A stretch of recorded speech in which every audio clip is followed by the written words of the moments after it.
사랑하고 의지하는 남편의 죽음, 당장 내일 먹을 음식도 걱정되는 가난, 빚을 갚지 못해 두 아들까지 종으로 끌고 가겠다는 협박, 기적을 바랄 수밖에 없는 이름 모르는 이 가부는 지푸라기를 잡는 심정으로 남편의 스승 엘리사 앞에 섭니다. 오늘의 이 기적은 엘리사가 어떤 이름 모를 가부의 기름병을 채우는 이야기입니다. 이 이야기를 통해서 우리에게 주는 영적 교훈과 큰 은혜를 받는 귀한 이 시간 되기를 주님의 이름으로 축복합니다. 첫 번째, 도움을 구하는 모습을 발견하게 됩니다. 어느 날 엘리사의 제자 중에 한 부인이 엘리사에게 와서 이런 이야기를 합니다. 내 남편이 하나님을 경외하는 사람이었는데 내가 지금 너무 어렵게 되어서 우리 아들 둘이 종으로 팔릴 수도 있습니다. 나를 좀 도와주십시오. 헬프미 하는 거예요. 헬프미. 오늘 사건은 엘리사가 모압과의 전쟁이 끝난 후, 저번주에 우리 모압과의 전쟁이 있었잖아요. 그 모압과의 전쟁이 끝난 후 그의 사역을 마치고 돌아갔으니 아마도 선지자 학교가 있는 지역 중에 하나에서 일어난 기적이라고 우리가 추측을 할 수 있을 것 같습니다. 거기가 어딘지 성경에는 나와 있지 않습니다. 오늘 이 기적의 장소가 어딘지 성경에는 나와 있지 않아요. 자, 그렇지만 분명히 기적이 일어났어요. 자, 무슨 일이 일어났는지 나와 있지 않지만 이 과부의 남편이 갑자기 세상을 떠났습니다. 문제는 그가 세상을 떠나고 난 후 홀로 남은 이 여인이 두 아들을 키울 수 없는 형편에 처했다는 거예요. 상황이 안타까운 것은 두 아들이 빚으로 인해 종으로 팔려갈 수도 있는 상황이었다는 거지요. 여러분, 남편이 남겨주고 간 게 빚이에요, 빚. 근데 그 빚 때문에 자기 자식 두 아들이 팔려갈 형편의 상황에 처했다고요. 얼마나 위경지경이고 얼마나 안타까워요. 응? 생활이 굉장히 어려웠다는 거지요. 우리가 분명히 알 수 있는 건요. 이런 상황 가운데서 엘리야를 만난 가부는요, 이 자신의 남편에 대해서 아주 담대하게 얘기합니다. 그 내용이 본문 11기하 4장 1절입니다. 우리 같이 읽어보겠습니다. 당신의 종 나의 남편이 이미 죽었는데 당신의 종이 야엘을 경외한 줄은 당신이 아시는 바니이다.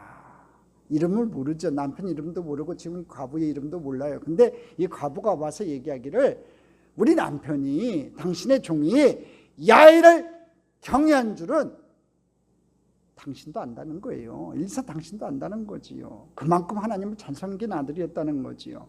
성경에 보면 이 남편이 야엘을 경외하는 사람이었다고 되어 있지만 세상을 떠났어요. 자, 모두에게 일어날 수 있는 개연성이지요.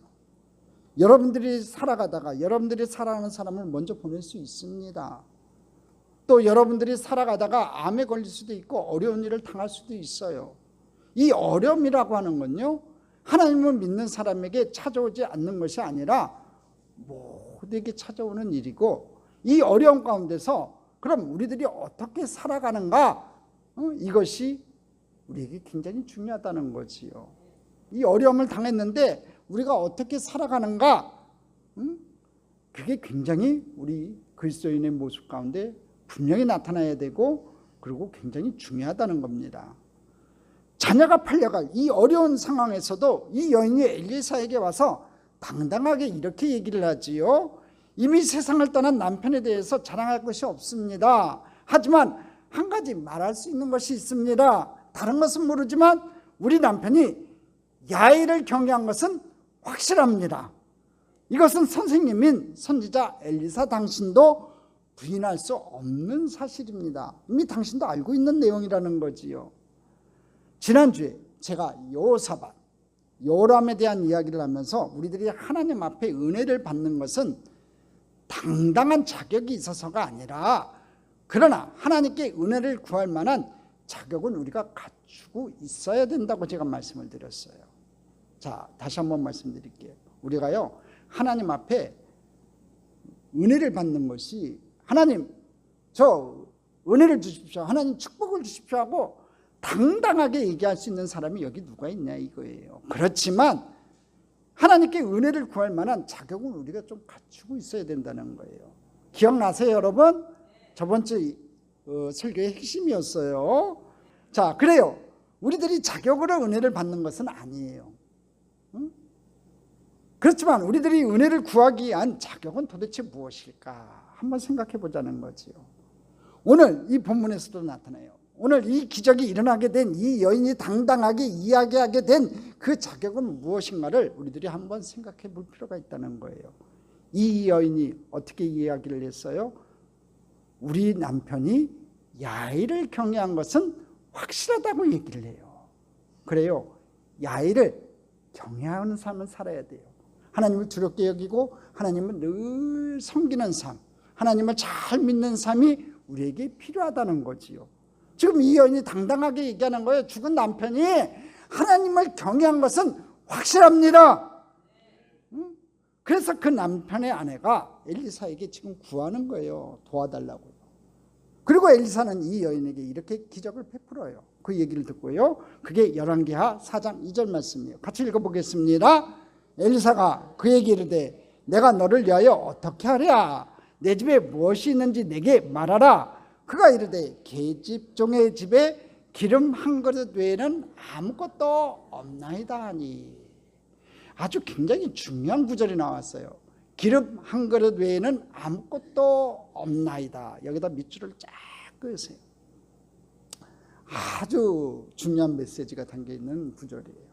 오늘 엘리사와 선자 제자 아내 사이의 대화를 통해 그 사람이 어떻게 살았는지를 우리는 알게 돼요.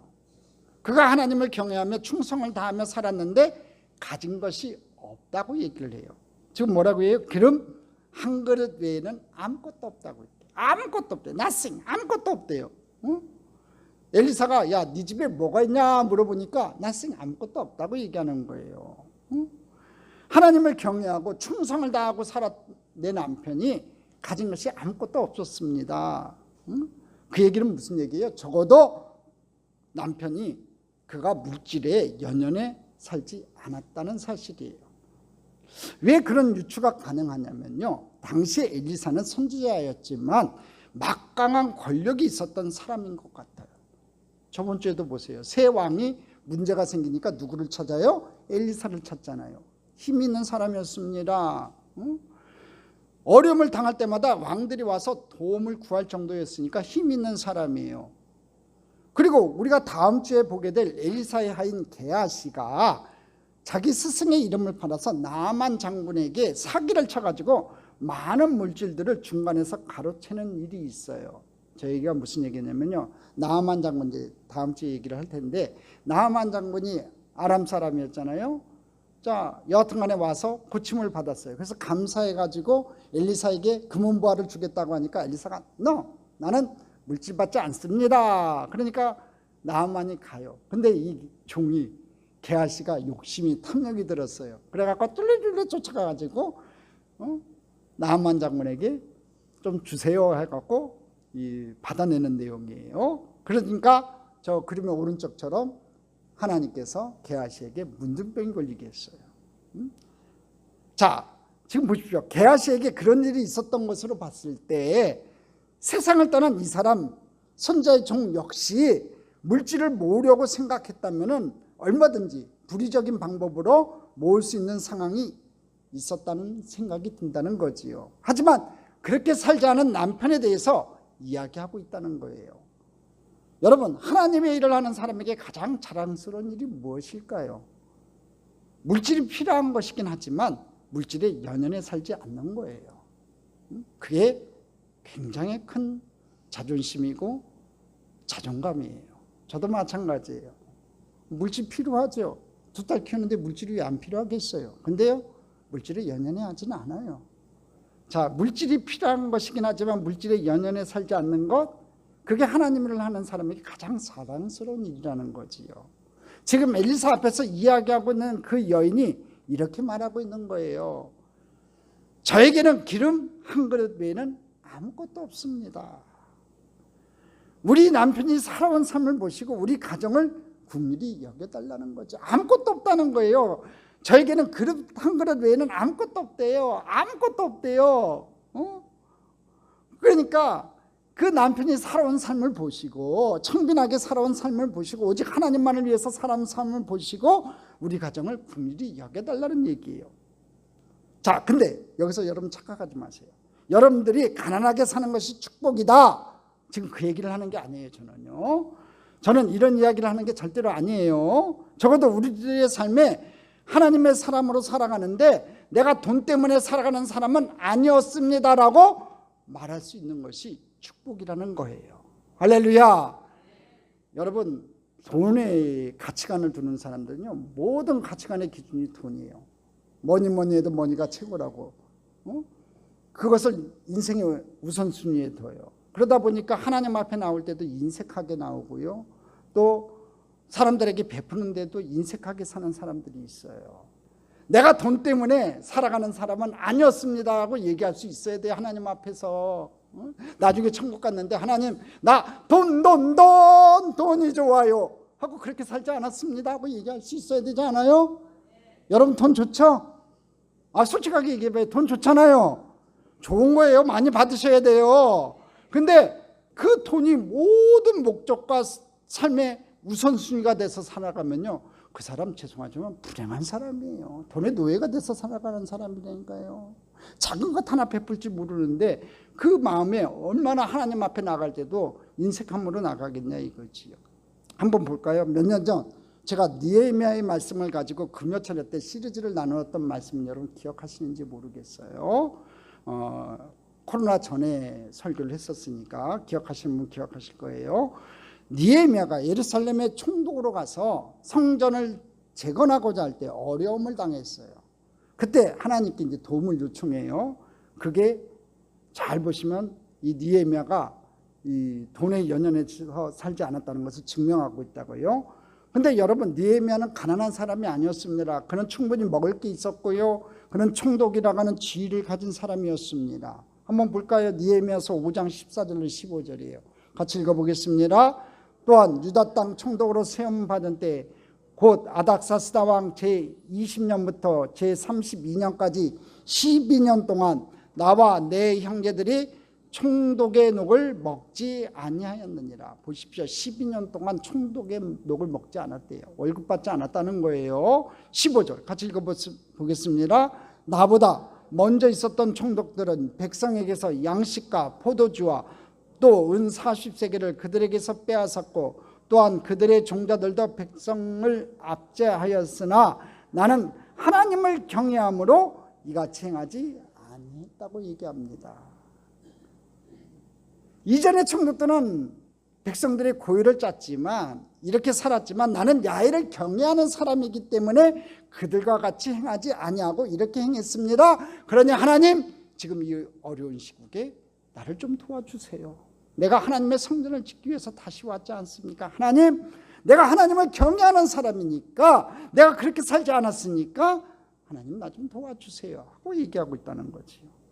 느헤미야가 하나님께 도움을 구하며 기도할 수 있었던 이유 가운데 하나가 그가 살아왔던 삶이 있었기 때문에 그래요. 여러분, 굉장히 중요한 겁니다. 여러분의 기도가 응답받는 비결 하나 가르쳐 드릴까요?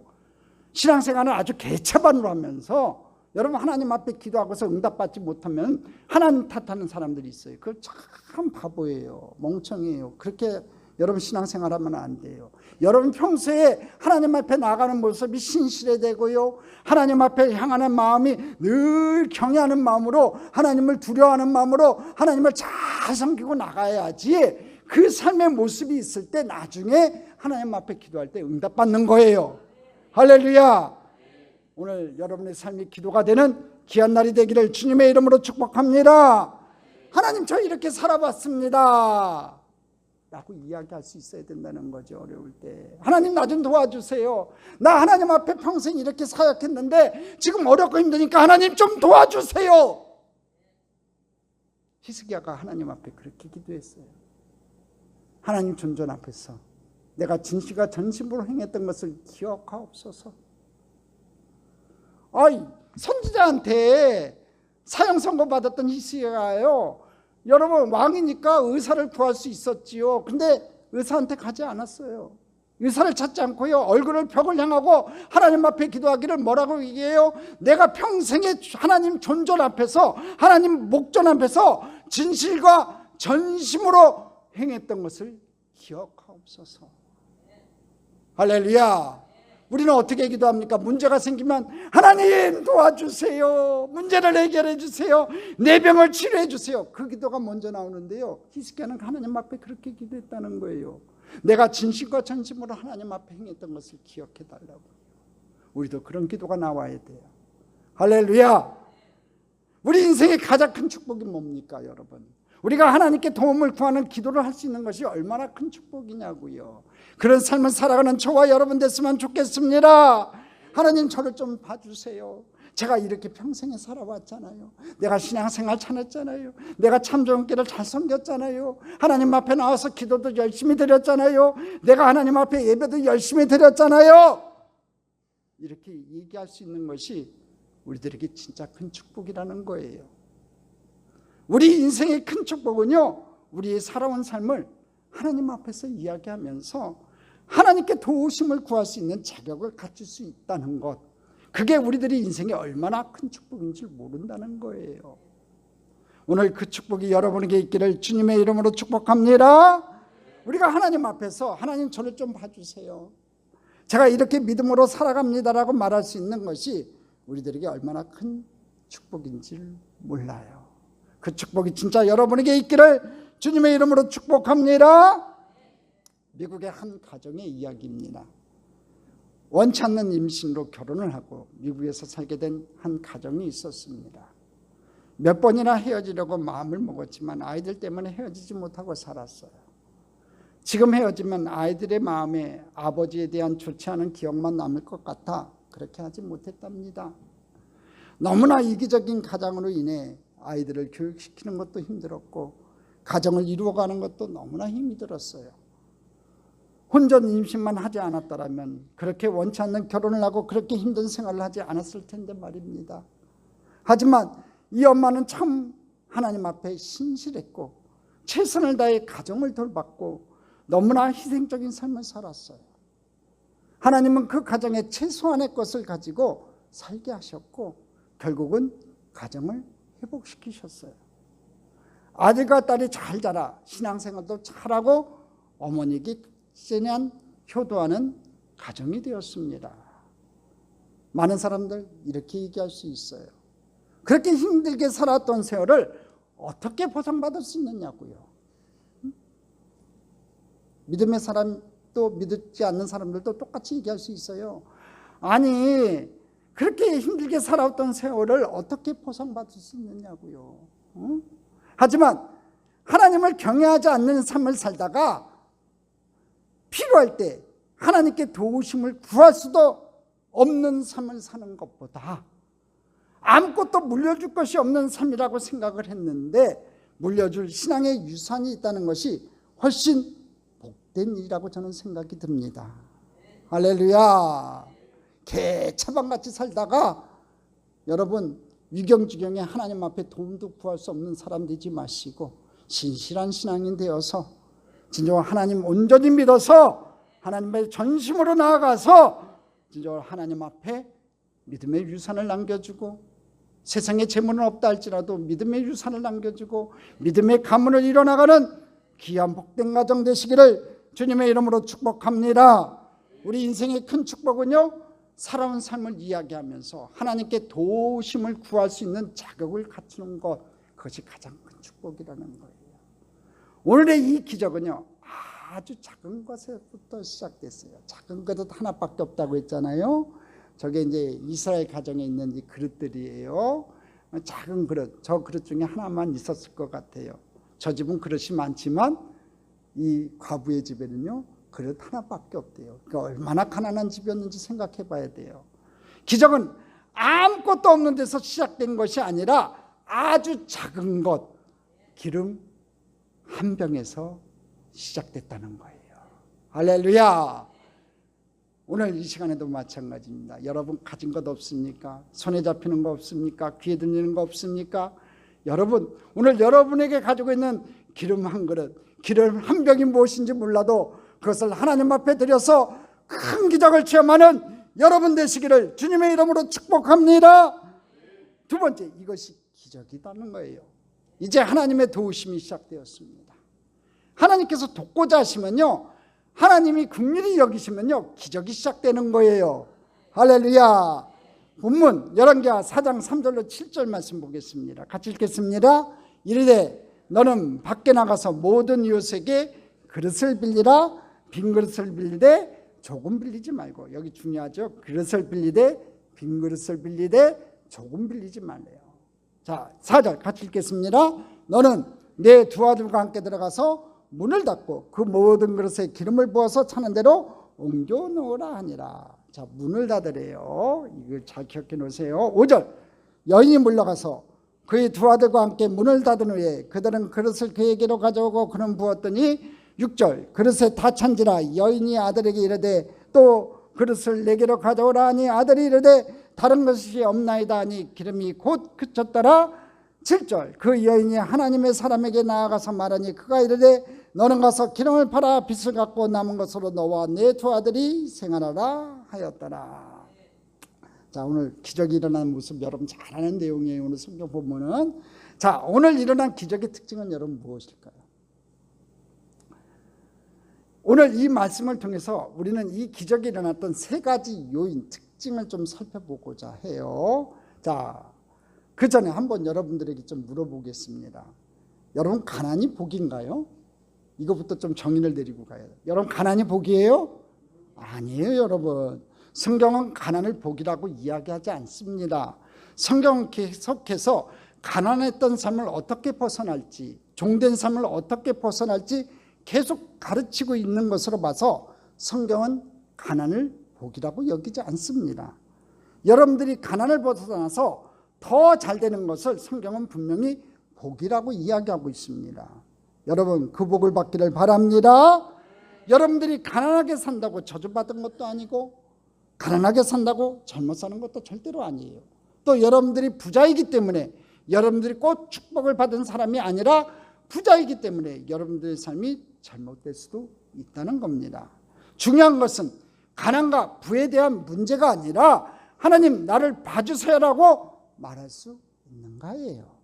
오늘 여러분 가난하든지 부자든지 그게 중요하지 않다니까요. 여러분 삶 속에서 어려움이 생길 때 하나님 나를 좀 봐주세요 하고 얘기할 수 있냐는 거지요. 자, 오늘 기적이 일어났던 세 가지 특징 요인들 중에 첫 번째가 뭐냐면요, 하나님께서는요 우리에게 복을 주실 때 우리의 생각보다 크게 주시는 분이라는 거예요. 어떻게 주신다고요? 크게 주신다고. 무엇보다? 우리의 생각보다. 믿으세요, 여러분? 홀로 된 아내는 빚을 갚기에 요청했으나 빚을 갚고도 남은 것으로 두 아들과 생활하도록 하셨어요. 지난주에도 언급했는데 우리가 잘 아는 시편 81편 10절 말씀, 여러분 잘 아는 말씀이죠. 내 입을 크게 열라 내가 채우리라. 너무 좋은 말씀이죠. 한번 같이 따라하겠습니다. 내 입을 크게 열라. 땀에 크게 열라고 했더니 이렇게 소리가 작아요. 내 입을 크게 열라. 이 성에 안 차요. 목사 성에 안 차는데 하나님 성에 차겠어요? 다시 한번 하겠습니다. 내 입을 크게 열라. 내가 채우리라. 할렐루야. 분명히 이렇게 말씀하셨어요. 근데요, 이 말씀을 단순히 기복적인 신앙으로 이해한다면 굉장히 잘못된 거예요. 우리 생각보다 크신 하나님을 바라보라는 거예요. 크신 하나님을 바라봅시다. 언젠가 제가 설교했던 기억이 납니다. 이것도 금요철에 때 했던 설교인데요. 하나님께서 만나로 이스라엘 백성들에게 먹여주셨고 또 그들이 고기를 먹고자 할 때 그들의 소원을 풀어주셔서 메추라기를 보내주셨어요. 만나와 메추라기, 위에가 만나를 거두는 그림이고 아래 그림이 메추라기를 좀 내려보내시는 그림이에요. 잘 보세요. 진영, 사방, 이곳 저쪽 이쪽에 메추라기가 가득 쌓이게 되었어요. 그런데 성경은 그들이 메추라기를 잡아 이 사이에 끼기도 전에 그들이 저주를 받아 죽었다라고 기록이 되어 있어요. 그리고 그곳 이름을 기브롯 핫다아라고, 탐욕의 무덤이라고 붙여주셨어요. 자, 기브롯 핫다아, 저 장소가 지금 이스라엘 백성들이 메추라기의 은혜를 받고 죽게 되는 그런 상황이 나타나요. 그들이 원하는 걸 얻었지요. 고기를 원했으니까 메추라기를 보내주셨어요. 여러분, 메추라기, 왜 메추라기일까? 제가 신방 갈 때마다 가끔가다 얘기하는데 못 들으신 분이 있으니까 오늘 전체 앞에서 얘기할게요. 여러분, 메추라기 새는요, 개인적인 성향이 아주 강한 새예요. 그래서 메추라기 농사 지을 때요, 이 그물을 쳐놓고 짓는데요, 이 도망간 메추라기는요, 잡아올 필요가 없대요. 왜냐? 또 도망간대요. 노세 잘못 쏘나세요.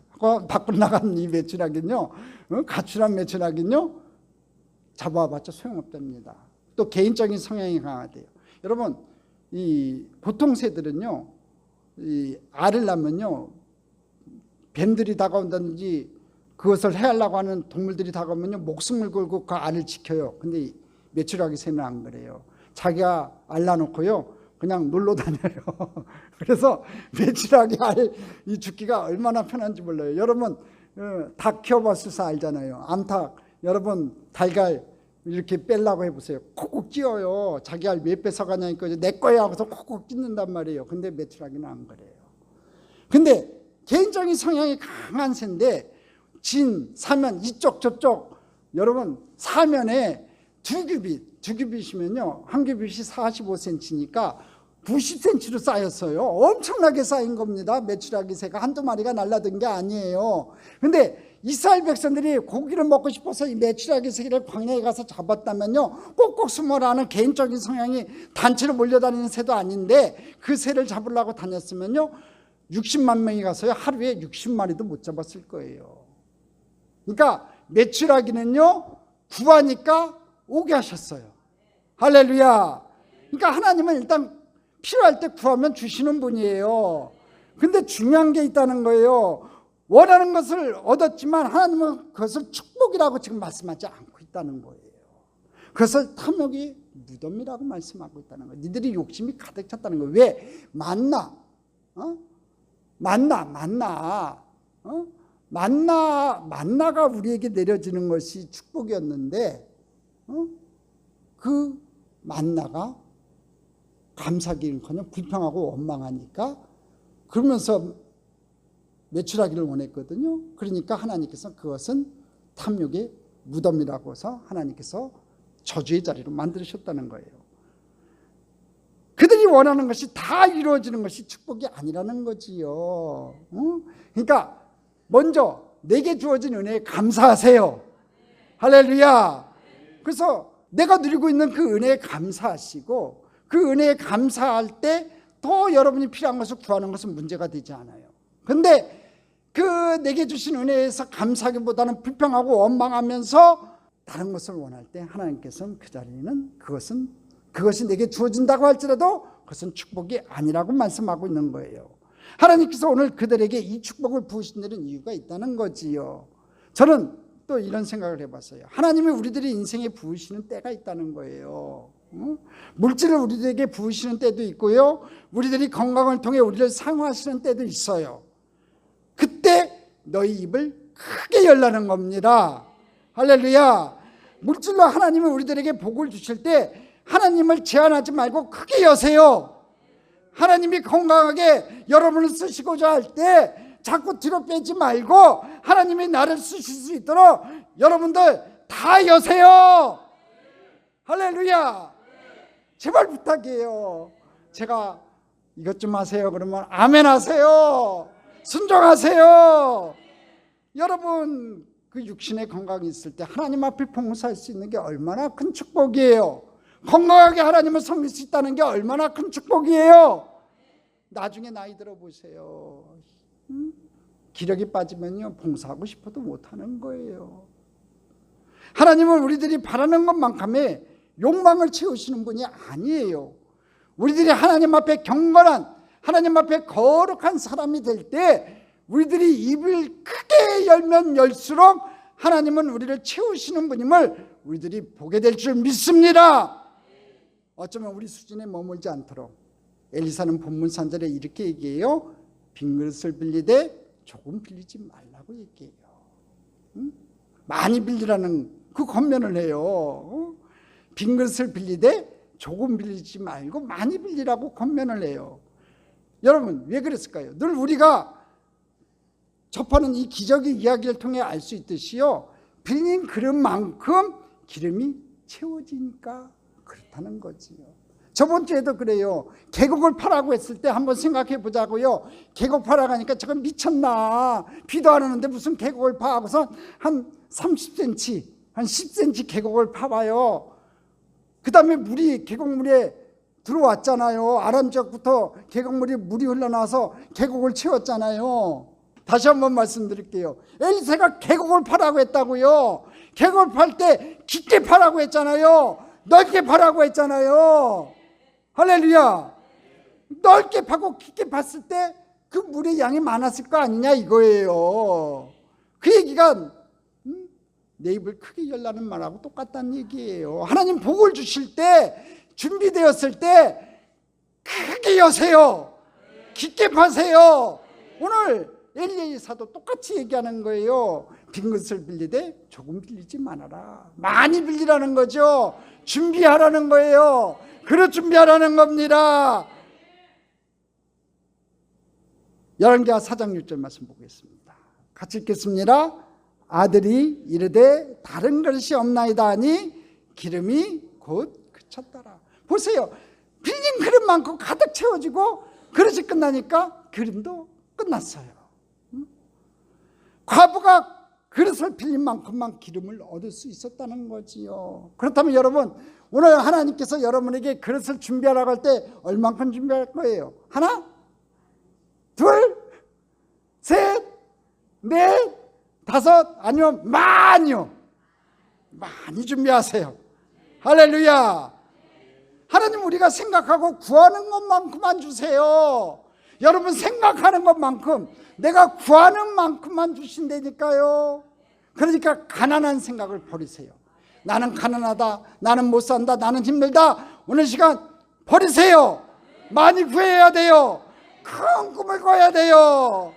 저도 꿈을 꿔요. 이 성전이 가득 차는 꿈을 꿔요. 같이 꿉시다. 저만 꾸면 안 되는 것 같아요. 꿈은 나눠 가지라고 했으니까 이 성전이 가득 차는 꿈을 꿉시다. 하나님은 크신 분이세요. 전능하신 분이세요. 여러분이 꿈꾼 만큼, 여러분이 생각하는 것만큼 채우실 수 있는 분이세요. 할렐루야. 우리 옆에 분하고 인사합니다. 큰 꿈을 꿉시다. 또 한 번 인사합시다. 많이 구합시다. 이것이요, 내가 할 수 있는 만큼이 아니라 하나님의 크기의 꿈을 꿔야 하는 이유예요. 우리들은 내가 할 수 있는 만큼의 꿈을 꾸는데요, 여러분 그 크기의 대상이 좀 바뀌었으면 좋겠어요.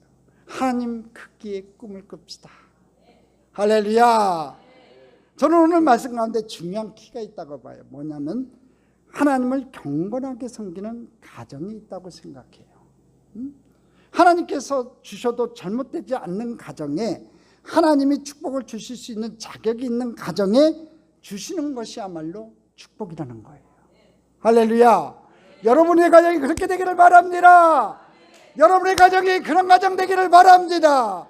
하나님께서 축복을 줘도 그 축복을 나눌 수 있고 베풀 수 있는 그런 가정, 하나님을 잘 섬기는 가정이 되어서 하나님께 축복받을 수 있는 그런 자격을 갖는 그런 가정 되기를 주님의 이름으로 축복합니다.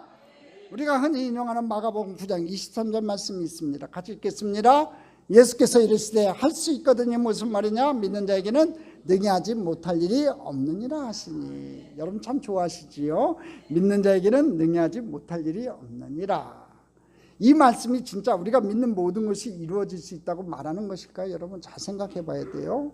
그러면 우리 중에 믿음이 있다고 스스로 생각할 수 있는 사람이 얼마나 될까요? 한번 생각해 보세요. 이 말 그대로 하면 믿는 자에게 능히 하지 못할 일이 없다. 그러니까 믿는 자는 모든 일을 할 수 있다, 그 얘기잖아요. 그렇다면 여러분들 중에 믿음이 있다고 스스로 생각할 수 있는 사람이 몇 명이나 되냐고요. 왜냐하면 믿음이 있다면 벌써 다 이루어졌어야 되니까. 그렇다면 여러분 믿음 없는 거잖아요. 여러분 생각하고 여러분 기도한 거 다 이루어졌어요? 한번 얘기해 보자고요. 다 이루어지질 않았잖아요. 그렇다면 여러분은 믿음이 없는 사람이라고 스스로 증명하는 거라고요. 그러니까 그렇게 생각하면 안 된다고 얘기하는 거예요. 이 구절은 그렇게 해석하면 안 되는 거예요. 중요한 거는 내가 원하는 것을 믿는 것이 아니라, 잘 들으세요, 하나님이 어떤 분이신지를 알고 제대로 믿을 때 우리 안에 생기는 거룩한 소망이라는 거예요. 할렐루야. 여러분 잘 보셔야 돼요. 여러분 사복음서에 나오는 예수님이 행하신 기적의 자리자리마다 요구했던 단어 하나가 있어요. 그 단어가 뭔지 아세요? 믿음이라는 단어예요. 하나님께서, 예수님께서도 믿음 없는 자리에는요 기적을 행하시지 않으셨다니까요. 오늘 시간 여러분 거룩한 소망, 그 믿음이 여러분에게 있기를 바랍니다. 그 하나님이, 나의 하나님이 오늘 나와 함께 한다면 나는 할 수 있습니다. 하나님이 도와주시면 기적은 일어납니다. 질병이 치료됩니다. 그렇게 믿고 나아가는 저와 여러분 되기를 주님의 이름으로 축복합니다. 기적이 일어났던 세 가지 요인들 중 두 번째가 뭐냐면요, 하나님은 은밀하게 일하신다는 거예요. 열왕기하 4장 4절에 같이 읽어보겠습니다. 너는 내 두 아들과 함께 들어가서 문을 닫고 그 모든 그릇에 기름을 부어서 차는 대로 옮겨 놓으라 하니라. 이 부분을 이해하는 것이 좀 쉽지가 않아요. 왜 문을 닫으라고 했을까? 자, 문을 닫고 그 모든 그릇에 기름을 부어라. 거기다 밑줄 쫙 그으시고 왜 문을 닫으라고 했을까? 응? 마을 사람들의 이목 때문이었을 것이라고 얘기하는 사람들이 있어요. 맞는 얘기인 것 같아요. 사람들은 이 과부가 하는 행동을 이해할 수 없으니까 사람들이 막 중얼중얼했지 않겠어요, 여러분? 왜 그렇게 많은 그릇을 빌리는지 알 수 없는 사람들의 이 부정적인 이야기를 지금 차단하시는 것 같아요. 아무 이유도 없는 비현실적인 행동을 하는 사람을 보면 비웃거나 여러분 비난하지 않냐 이거예요. 사실 우리가 신앙생활을 하는데 하나님을 바라보지만 사람들 때문에 상처 입을 때가 많은 것이 또 사실이에요. 그렇지 않아요? 여러분 부지 중에 우리 성도들 간에 상처 줄 때 많아요. 내가 그냥 편하게 뱉는 말 한마디 때문에 상대편의 비수가 돼서 꽂혀요. 근데 본인은 또 몰라요. 중요한 게 자기가 무슨 말을 했는지 모르더라니까. 용감한 거지요. 그래가지고 자기가 무슨 말 했는지도 몰라요. 성경에 한번 볼까요? 예수님이 야이로의 딸을 고쳐주실 때가 그러셨어요. 딸이 죽은 것이 아니라 잠든 것이라고 하니까 사람들이 막 비웃어요. 저 바보다, 이거 죽었는데.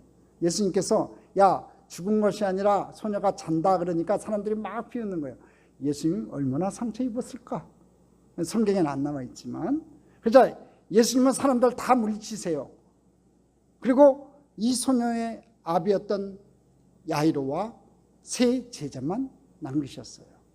그리고 달리다금 소녀야 일어나라고 명령하셨을 때 죽었던 딸이 일어났어요.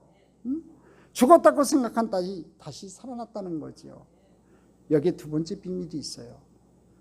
사람들의 부정적인 말을 듣지 말라는 거예요. 할렐루야. 그러니까 자꾸 세상 사람들 부정적인 얘기를 한다니까요. 그래서 사람들에게 상처를 주지만 그 부정적인 얘기 듣지 말라는 겁니다. 현실적으로 상식적으로 생각해봐라. 그게 되겠냐라고 하는 사람들의 말을 듣지 말라는 겁니다. 유명한 말이 있습니다, 여러분. 긍정적인 사람은 한계가 없고 부정적인 사람은 한계 없다. 이해 가세요? 자, 한번 같이 따라 읽겠습니다. 긍정적인 사람은 한계가 없고 부정적인 사람은 한계 없다. 여러분 긍정적인 사람이에요? 부정적인 사람이에요? 아멘. 긍정적인 사람은요 한계가 없어요. 모든 일을 할 수 있어요. 근데 부정적인 사람은요 nothing, 아무것도 한계 없는 거예요. 아주 의미 있는 문장이지요. 우리가 잘 아는 우화가 있습니다. 자신의 삶을 이야기할 분명한 이유와 주관이 없이 사람들의 말에 흔들리는 것이 얼마나 어리석은 일인지를 보여주는 이야기예요. 어느 마을에 사는 아버지 아들이 하루는 당나귀를 끌고 시장에 나가게 됐습니다. 지나가던 사람들이 그 광경을 보고 수군거리며 말하기를 야, 당나귀를 타고 갈 것이지 왜 끌고 가느냐고 비난을 해요. 그러자 그 말을 들은 아버지는 아들을 당나귀에 태우고 마을을 지나갑니다. 그리고 얼마를 지나다 또 동네 사람들이 비웃어요. 아버지를 걸어가게 하는 이 불효자식이라고요. 그래서 이번에는 아들이 내려서 걷고 아버지가 당나귀 등에 타고 갑니다. 이번에는 어린 아들을 걸어가게 한다고 무정한 아버지라고 또 비난하네요. 이래도 비난 저래도 비난 계속 비난이 이어지는 거예요. 그때 아버지가 좋은 생각이 떠올랐어요. 사람들이 자꾸 뭐라고 하니까 그래? 두 사람이 같이 타고 가면 말이 없겠다는 그 생각이 들어가지고 아버지 아들이 둘 다 당나귀에 타고 갔어요. 여러분 사람들이 뭐라고 했을까요? 응? 그러니까 이번에는 비난이 더 심해지는 거예요. 아무리 말을 못하는 동물이지만 동물을 학대한다고 막 비난하는 거예요. 못된 사람들이라고. 그러니까 뭐 아무리 생각해봤자 방법이 없는 거예요. 그래갖고 이 부자가 어떻게 했냐면요, 당나귀에 네 다리를 묶어가지고요, 둘둘 묶어가지고 아버지 아들이 앞뒤에서 메고 갔대요. 거꾸로. 도저히 방법이 없으니까 당나귀 두 다리 묶어가지고 아버지 아들이 메고 갔대요. 그러자 이번에는 사람들이 더 크게 그들을 향해서 비웃으면서 말했대요. 바보들. 그래요, 여러분. 사람들만에 너무 신경 쓸 필요 없는 거예요. 자기 생각이 있고 하나님 앞에 기도했으면요, 그들은 밀고 나가면 되는 겁니다. 근데 중요한 게 그것이 내가 결정 내린 것이 하나님의 뜻이냐 아니냐는 중요하죠. 그러니까 기도 시간이 많아야 되는 거예요. 할렐루야. 코로나는 현대 세계 인류가 겪어야 했던 재앙 같은 일이었어요. 그렇죠? 요새 코로나가 재유행한다고 하는데 그래도 처음보다는 많이 약해진 거예요. 그 가운데서도 여러분 코로나를 겪을 때 보니까요, 긍정적인 사람도 있고 부정적인 사람도 많았어요. 저는 이제 코로나에 걸리는 것이 두렵지는 않았지만 좀 걱정이 되긴 했어요. 왜냐하면 제가 코로나에 걸리면 목회에 지장이 생기니까. 그래서 저도 우리 교회도 한 번은 예배를 못 드리고 영상으로 예배를 드린 적이 있었잖아요. 다른 건 몰라도 제가 코로나에 걸리면은 예배가 스탑이 되니까 이게 좀 걱정이 되긴 했었어요. 그러나 제가 이제 코로나에 걸리고 나니까 그때 이제 열이 또 이제 제가 열이 높아지면 안 되는 시즌인데 열이 하늘같이 높아지더라고요. 그래도 걸리고 나서 겪고 나니까 지나고 나서 보니까 아무것도 아니라는 생각이 들기도 해요. 그래서 요새 막 유행한다고 하면은 그래 그때도 견뎠는데 하고서 별 걱정은 안 해요. 걱정은 안 하는데 그래도 이제 걸리는 분들이 안 생겼으면 하는 마음이 많아요. 자, 이 코로나도 많은 걱정들이 있었죠. 또 요즘 많이 하는 말 중에 젊은 세대들이 이런 얘기하죠. 헬조선이라고요. 근데 제가 이제 헬조선 이제 한국에서 살기 힘들다는 거예요. 결혼도 하기 힘들고 여러 가지가 힘들다는 얘기죠. 근데 아무리 생각해봐도요, 이 헬조선, 지옥 같은 조선보다 좋은 나라는 존재하지 않는 것 같아요. 우리 말을 하고 우리의 정서를 이해하는 사람과 한 땅에서 숨쉬고 살아가는 것만으로도요, 우리들에게 얼마나 큰 축복인지 여러분 몰라요. 여러분 모를 거예요. 외국에 살다가 오신 분들은 알아요.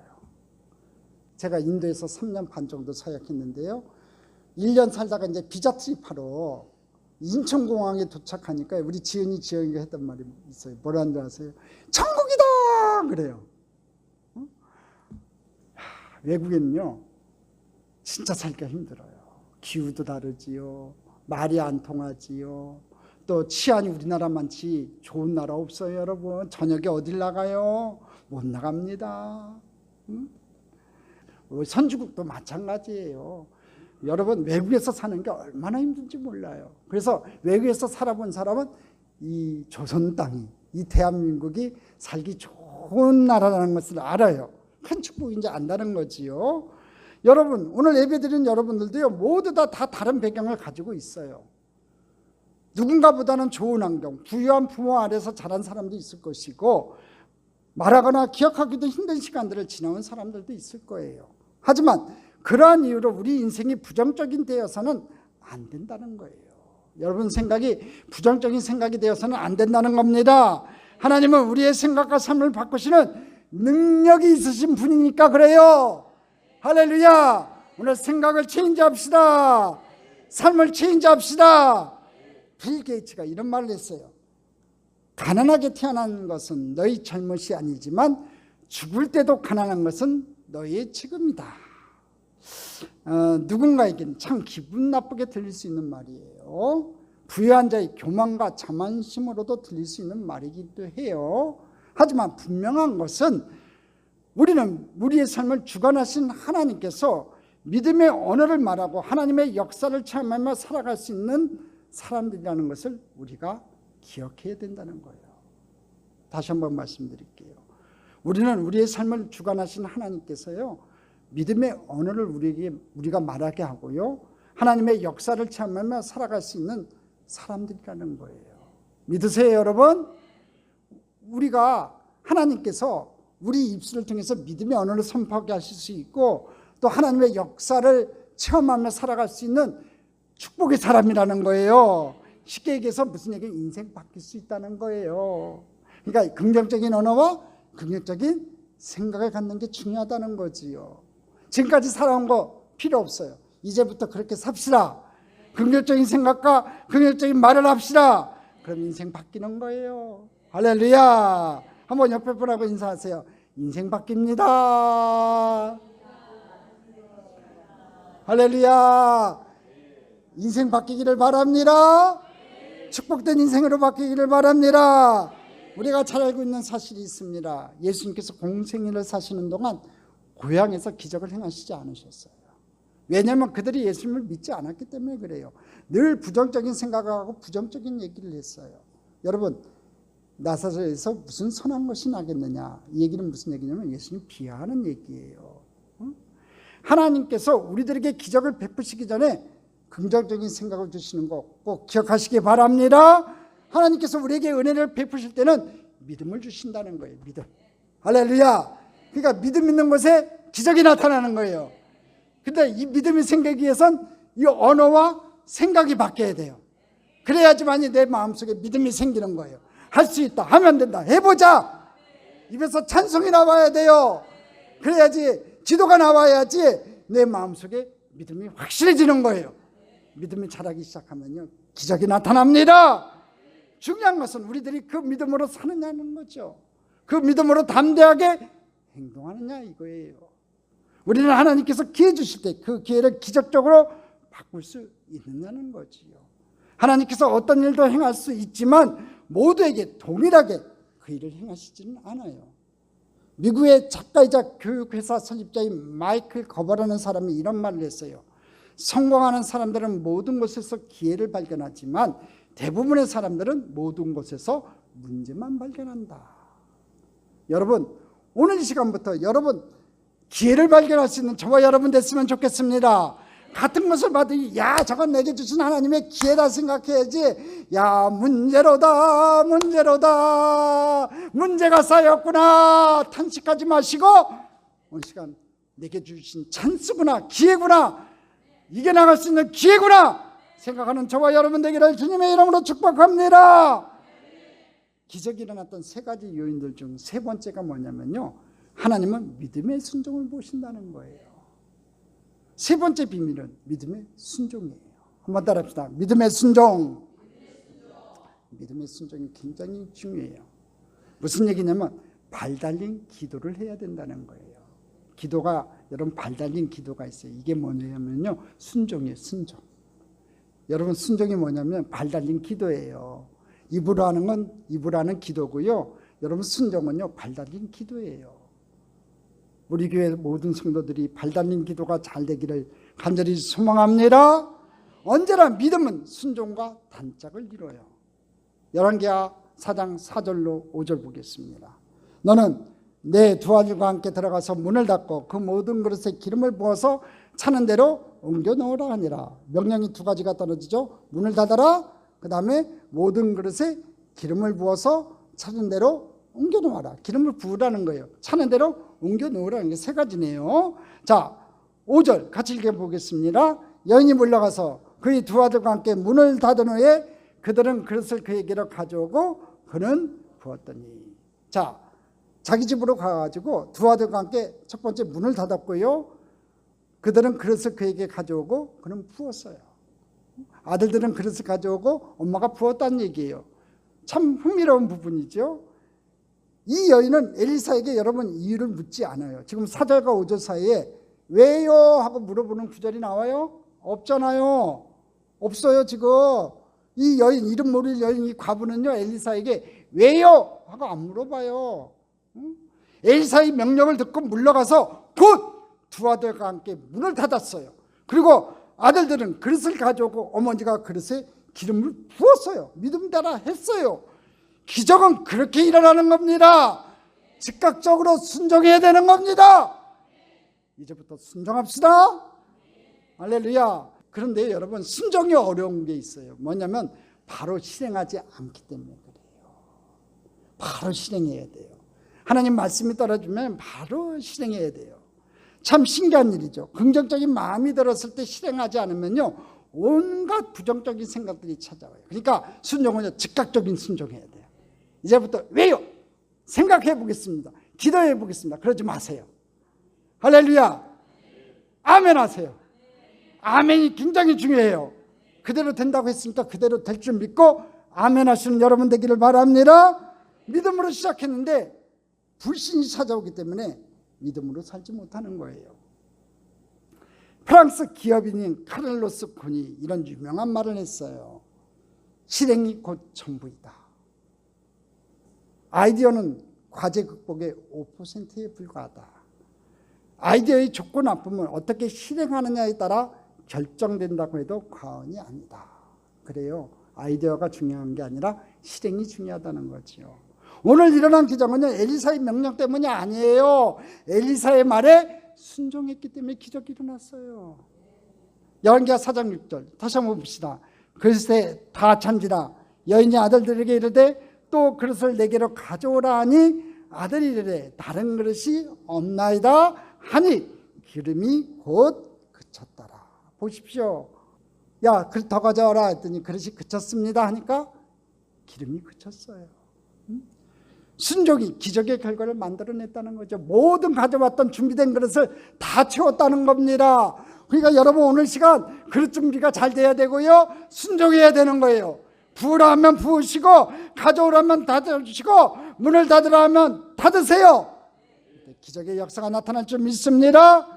믿음은 우리들에게 동기를 부여하지만 순종하지 않으면 기적이 결과적으로 나타나지 않는 거예요. 그러니까 순종합시다. 오늘 여러분들에게 제가 도전을 드립니다.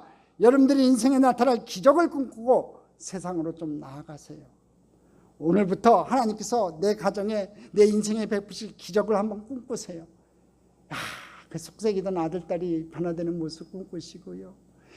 사랑하는 딸의 앞길에 시온의 대로가 열려지고 큰 기업에 취직하는 큰 꿈을 가지세요. 할렐루야. 자녀가 잘 되는 꿈을 가지세요. 그 기적을 꿈꾸고 세상으로 좀 나아가세요. 예수 믿지 않던 남편이 예수 믿는 꿈을 가지시고 세상으로 나가시고 세상에서 하는 일마다 잘 되는 꿈을 갖는 귀한 꿈을 가지세요. 오늘 하나님께서 여러분들에게 주신 믿음의 언어와 믿음의 생각들, 긍정적인 생각들을 내 가슴에 담아두는 것이 아니라 그 믿음의 삶을 살아가세요. 할렐루야. 사람들의 말에 귀를 기울이는 것이 아니라 하나님 앞에서 우리들에게 주어진 멋진 믿음의 삶을 순종하며 살아가면서 하나님께서 여러분들에게 베푸실 기적을 기대하는 한 주간 되시기를 주님의 이름으로 간절히 축복합니다. 축복합니다. 축복합니다.